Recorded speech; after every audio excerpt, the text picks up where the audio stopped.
ginagawa ko dito mga kabagat. Ito, ako po dito nag-install ng lighting at saka yung saksakan po. Yan.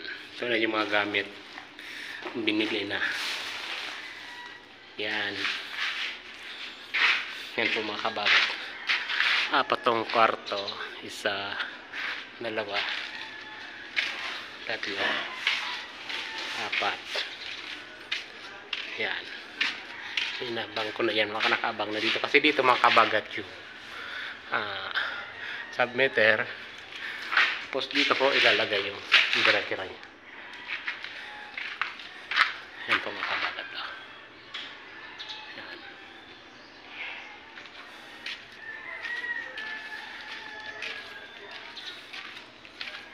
Tapos dun sa baba, apat din na kwarto.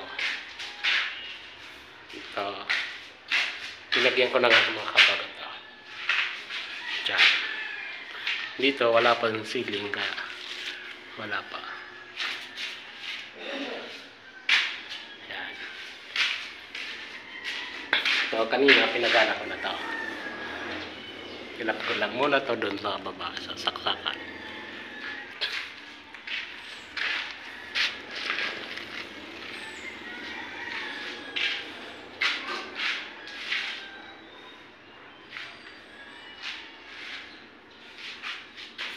Ito, mga kabagat, na-assemble ko lang to. Itong saksakan na to. Dito. Tapos ito mga kabagat yung charger. Daming ilaw dito mga kabagat to. Ayan. Ito yung sa single switch. Yan na, tatapusin ko pa yan mamaya.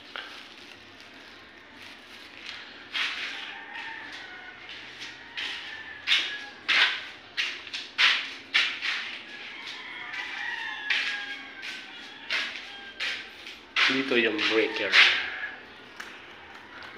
dyan. Ito yung galing doon sa main breaker.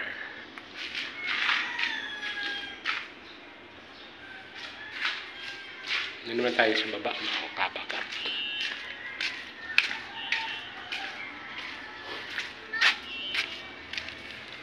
Okay, bababa na tayo. Dito tayo ngayon mga kabagat sa aking sideline.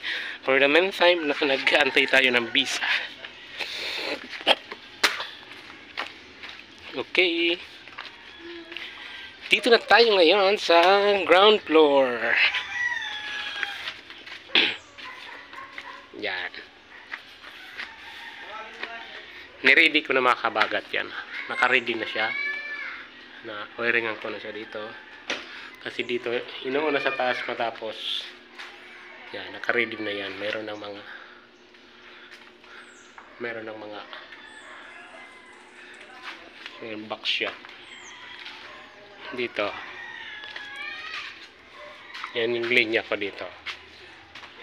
Ginawa ko sa baba ko din. Ito dyan yung submeter dyan. Submeter din yung dalawa. Nun din, submeter din din. Ito, mga kabagat. Dito din yung breaker. Yung linya ng lightings na to mga kabagat. So, from breaker, kasi walang ceiling, dito ko na lang pinadaan punta sa switch. Kaya ito, tinap ko na yung neutral niya. Kasi yung neutral niya, dire-diretso yan. Punta yan sa ilaw. Ito yung hot. Wala pang switch kaya hindi pa na-terminate yung mga bakit. Diyan. Naka-ready na yan eh. Ito. Dalawa lang kasi isang ilaw lang kasi CR din yun. CR.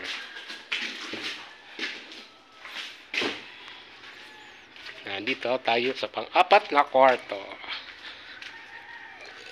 Yan. Niready ko na yan mga kabagat. Kahit pa paano mayroon din tayong alam ng konti sa electrical.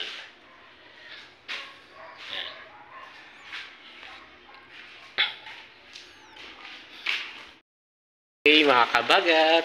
Ito na po yon. Although hindi pa siya tapos. Ngayon, linagyan ko muna na supply. Ito, yes, so switch. Diyan. Yung isa kasi sa labas. Ups. Yan. Yan. Yan naman po yung ilaw dyan. Ito yung switch niya.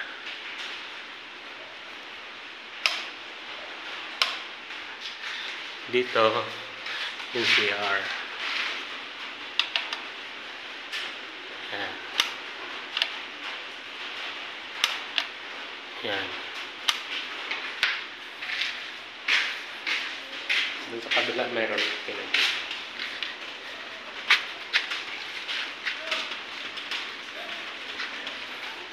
Tapos dito, pero hindi pa yan tapos. Pero kinunik ko lang yung pinakaling niya doon. Gumawa ko doon ng breaker. Yan yung makabagat. Yung switch niya. Then,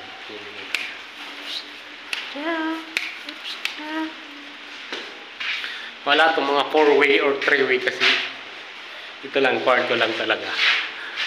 Pero pag may magdana, kailangan ko ng 4-way. Yan. Ito, kabagat. Yun sa CR, tingnan nyo nga, hindi pa siya nalalagay doon kasi wala pang ceiling. Yan. Tapos dito, makabagat. Yan nga ginawa ko dyan. Tinap ko muna dyan. Pero lahat tinap ko, punta doon. Ilaw na yan, sa labas yan. Ito. Yan. Yan. Then, tinapos ko kanina para mayroon tayong combustion. Tapos dito, ito na. Yan.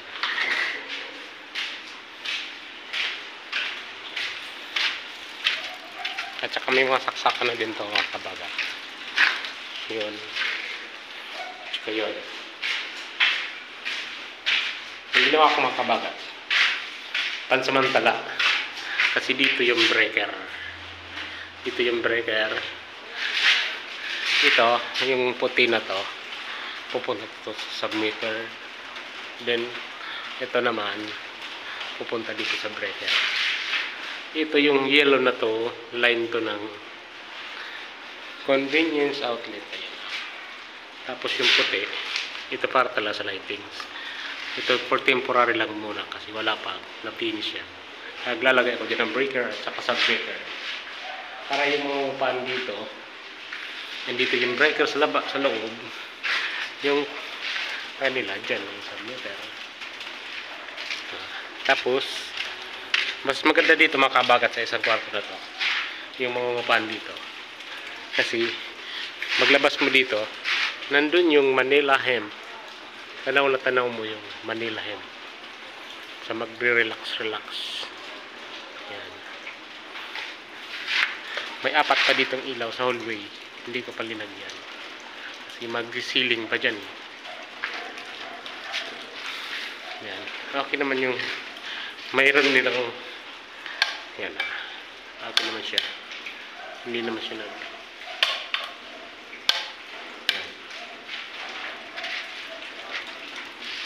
Sa baba, hindi ko pa ginagawa kasi mas inuunan dito sa taas. Ang ilalagay ko na lang dito, mga kabagat. Submeter na lang. Then after submeter, galing yan liling. Galing submeter na yan. Ito. Galing punta sa submeter, then yan puntang breaker, ito na ito. Yan ang trabaho, sideline ko dito, mga kabagat. Habang nag-aantay ako ng visa, mayroon tayo accomplishment. Tapos yung kita ko dito pinapadala ko sa kapatid ko, sa pamangkin ko. Okay.